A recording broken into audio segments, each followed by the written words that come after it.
লম্বা জামা পরলাম নবীজির মহব্বতে, গালি দেই না নবীজির মহব্বতে, শীতের দিন ফজরের সময় কষ্ট করে ঠান্ডা পানি দিয়ে অজু বানায় নামাজ পড়ি নবীজির মহব্বতে, আল্লাহর গোলাম হিসাবে পর্দা করি নবীর মহব্বতে, আল্লাহর গোলাম হিসাবে মানুষ দেখলে মুসলমানের সালাম দেই নবীর মহব্বতে।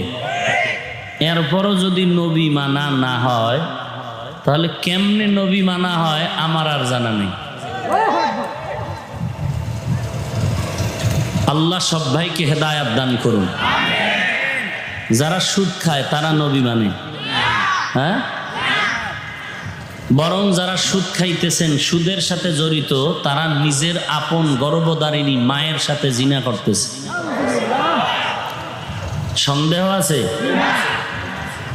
তাহলে কত বড় সুসন্তান হইলে সুদের গুনায় লিপ্ত হইয়া নিজের